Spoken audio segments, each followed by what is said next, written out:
2024 সালের 1 আগস্ট স্বৈরাচার পতনের দাবিতে যখন ছাত্র জনতার আন্দোলন তুঙ্গে, তখন হঠাৎ করেই সরকারের নির্বাহী আদেশে সন্ত্রাস দমন আইনের 18 ধারায় বাংলাদেশ জামায়াত ইসলামী ও ছাত্র সংগঠন ইসলামী ছাত্র শিবির সহ জামায়াতের সব ধরনের সহযোগী সংগঠনকে নিষিদ্ধ করে তৎকালীন আওয়ামী লীগ সরকার।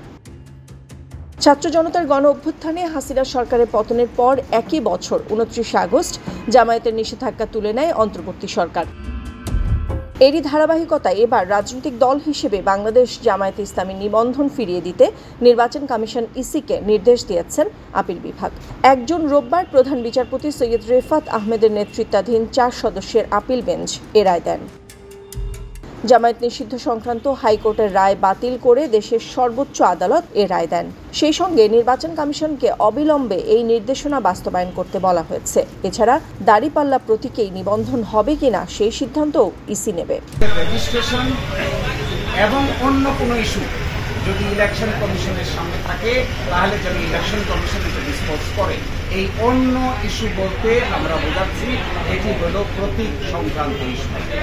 আমরা আশা করি ইলেকশন কমিশন নিবন্ধনের ইস্যু নিষ্পত্তি করবেন, একই সাথে অন্য ইস্যু হিসেবে দাঁড়িপাল্লা প্রতীকের ব্যাপারটি নিষ্পত্তি করবেন। আদালতে জামায়াতের পক্ষে ছিলেন ব্যারিস্টার এহসান আব্দুল্লাহ সিদ্দিক, ব্যারিস্টার ইমরান আব্দুল্লাহ সিদ্দিক, অ্যাডভোকেট মোহাম্মদ শিশির মনির, ব্যারিস্টার নাজিব মোমেন, ব্যারিস্টার মীর আহমেদ বিন কাশেম। 2009 সালে বাংলাদেশ জামায়াতে ইসলামীর নিবন্ধন চ্যালেঞ্জ করে রিট করা হয় আদালতে। রিটটি করেন তরিকত ফেডারেশনের সেই সময়কার সেক্রেটারি জেনারেল সৈয়দ রেজাউল হক চাঁদপুরি, জাকের পার্টির মহাসচিব মুন্সি আব্দুল লতিফ এবং সম্মিলিত ইসলামী জোটের প্রেসিডেন্ট মাওলানা জিয়াউল হাসান সহ 25 জন। পরবর্তীতে 2013 সালের 1 আগস্ট বিচারপতি এম ইনায়েতুর রহিম ও বিচারপতি কাজী রেজাউল হকের বেঞ্চ দলটির নিবন্ধন অবৈধ ও বাতিল ঘোষণা করে রায় দেন।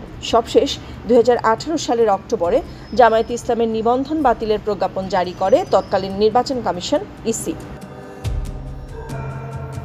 5 আগস্ট হাসিনা সরকারের পতনের 2 মাস পর জামায়াতে ইসলামের বাতিল হওয়া নিবন্ধন ফিরে পেতে খারিজ হওয়া আপিল আবেদন পুনরুজ্জীবিত করে দেশের সর্বোচ্চ আদালতের আপিল বিভাগ। নাদিরা জাহান, নিউজ ডেস্ক, সারা বাংলা।